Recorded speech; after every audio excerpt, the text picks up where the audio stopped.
দোকানদাররা ভীষণ খারাপ, যা ভাষায় প্রকাশ করা যায় না। দোকানদাররা কিরকম তা জানি না, কিন্তু গ্রামের দোকানদাররা সেই খারাপ।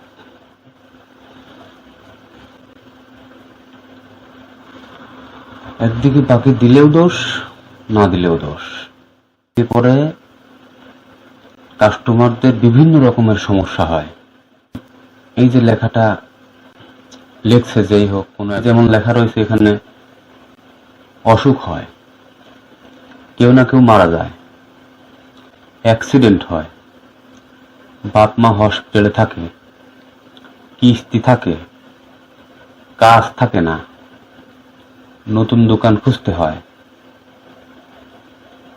আবার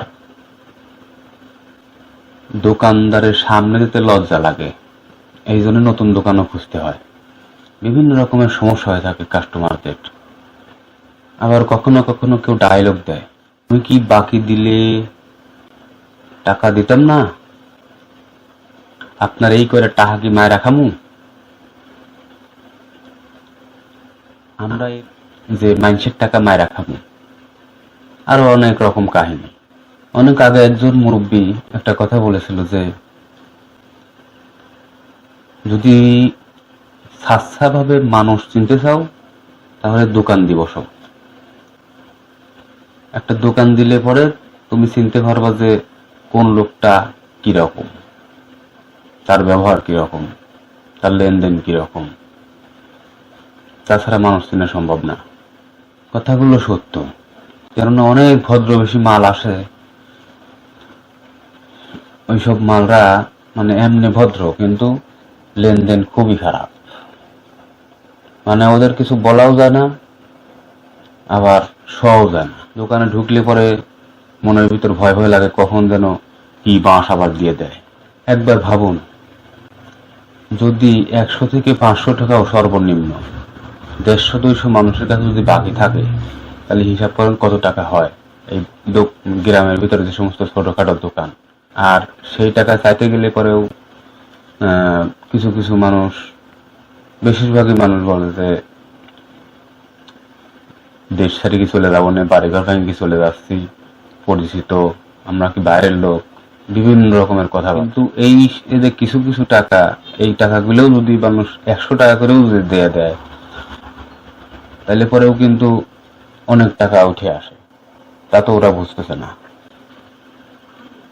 মানে দিলেই ভালো, আর না দিলে তো বুঝতেইছেন।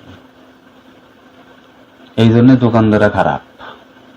চাইতে গেলে পরে মুখ কালো হয়ে থাকে, মানে সম্পর্ক ভাঙন ধরা শুরু হয়ে যায়। যত সম্পর্কই থাক, লেনদেন যার সাথে থাকে তার সাথে সম্পর্ক নষ্ট হয়।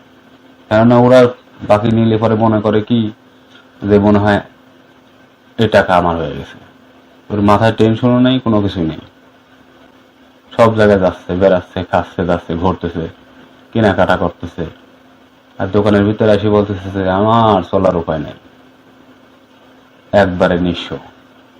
মানে এমন ভাব করে মনে হয় তাকে আমি আরো 500 টাকা দিই করে খাক। দোকানে ঢুকলে পরে মানে মনের ভিতর কিটপিট কিটপিট করে যে আবার কি বাঁশ দিয়ে দেয়, দোকান থেকে বাড়ায় না দেয়, মানে বাড়াইলে পরেই ওর শান্তি।